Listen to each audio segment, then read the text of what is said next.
Let's talk about squatting and pregnancy. Typically squatting, malasana, the garland pose, and pregnancy are thought of as a match made in heaven. There are a few contraindications, including symphysis pubis pain that worsens with squatting. Listen to your body as always. And the second contraindication would be if you have a breech baby and you're in the third trimester, because squatting is going to open up your pelvis so much it can draw baby deeper into that position, deeper down into the pelvis.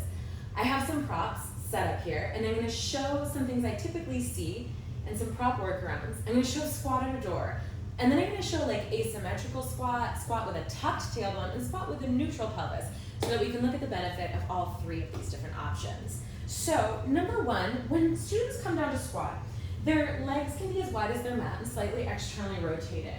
And if someone's heels pop up, here's what I would have them start with. Number one, widen the feet. Bring them out as wide as the mat. Start there, because we start with the biggest piece that will get those heels down, maybe in one step. You don't have to throw everything at them. That one step will do it, usually.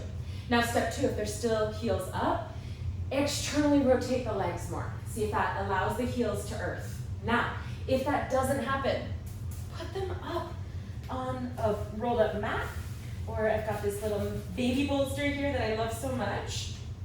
And you could even give them like a little double block setup. This is a great way to get into it.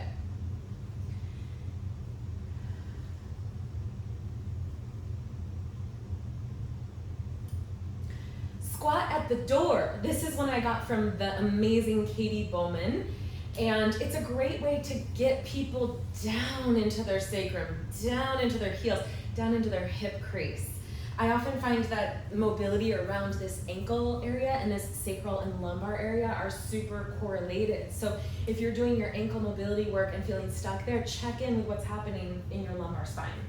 You can hold onto a door. So imagine that there's a door in front of me, it's open, and I'm gonna hold onto the doorknob on either side.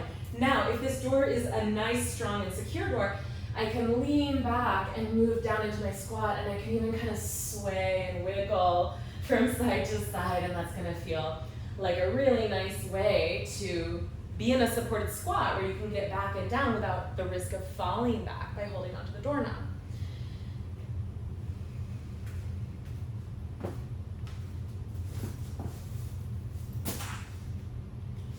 Okay, now I want to talk a little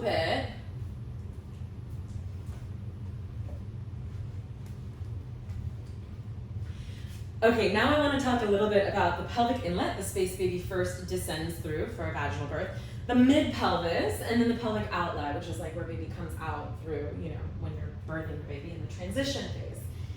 So, all right, so now I want to talk about these three different locations in the pelvis: inlet, mid-pelvis, and outlet, and how squats of different. Now I want to talk a little bit about the stations in the pelvis and generalizing the inlet, the mid-pelvis, and the outlet that baby emerges through with a vaginal birth. Remember, this is a shape of like a letter J, down and out, okay? And different types of squats can open these different regions in your bony pelvic anatomy.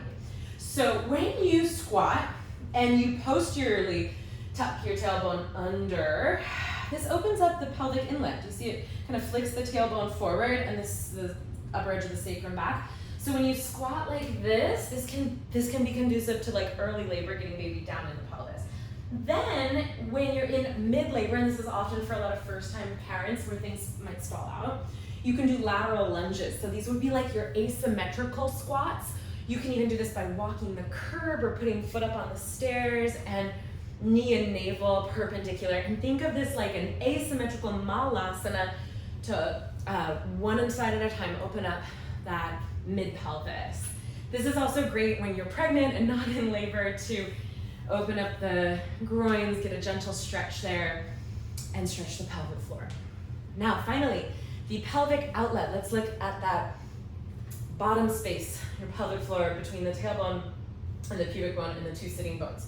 So when we come into malasana and we flick the tailbone back in an action of anterior tilt, or the action you do in cow tilt, this moves the sacrum back and away from the pubic bone, right? Do you see? And this opens up the pelvic floor muscles and the pelvic outlet. So for some people, squatting is a power stance for giving birth.